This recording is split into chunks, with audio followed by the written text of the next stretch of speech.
6 বছৰ হয়ে গেল সেইটোকে আমি বিটিসি গভৰ্নমেন্ট হিসাবে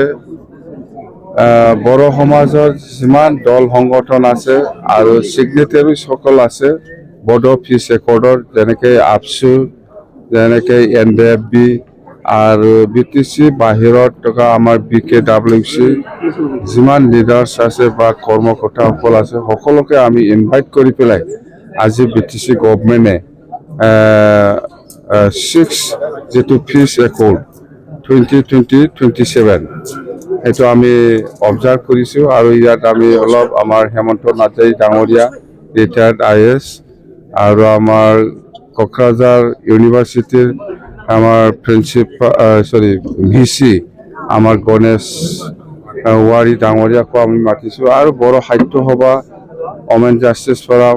মুঠতে বড় সমাজত যিমান দল সংগঠন আছে আবয়ব সবকে মাতিছো আমি সন্মান দিছো আৰু এই একৰটো কেনেকৈ হৈ গ'ল আৰু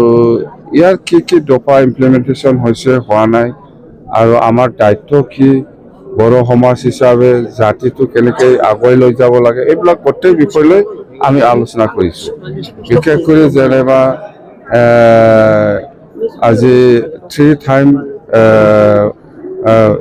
টাইম একৰ্ড হৈ গ'ল আমাৰ বড় অৰ্গেনাইজেশ্যনৰ লগত তো 3 টাইম একৰ্ডৰ পিছত এই বিটিসি অঞ্চলৰ কিমান উন্নতি হৈছে হোৱা নাই বা উন্নতি যদি কৰিব লাগে ইয়াৰ কি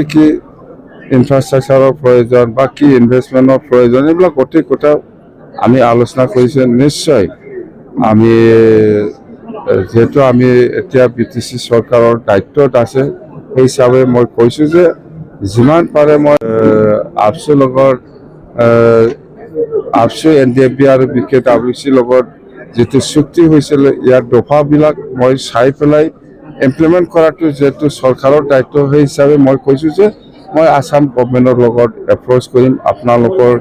যিখিনি দফা ইমপ্লিমেন্ট হোৱা নাই বা আৰু যদি সময়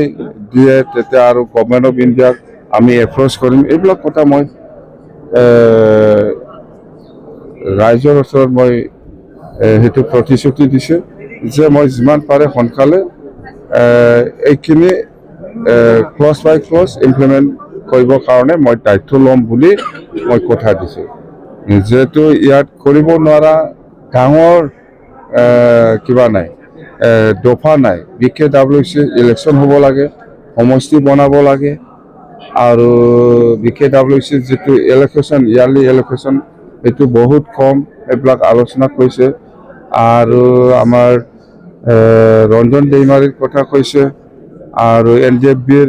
ৰিহেবিলিটেশ্যনৰ কথা কৈছে আৰু একৰ্ডৰ কিছুমান এনেক্সাৰৰ বহুত ভাল কিছুমান দফা ক্লজ আছে সেইবিলাক ইমপ্লিমেন্টেশন কৰিব লাগে এইবিলাক আলোচনা হৈছে তো সেইখিনি কথা মুঠতে মই চৰকাৰৰ যেটো দায়িত্বত আছে মই চেষ্টা কৰি যাম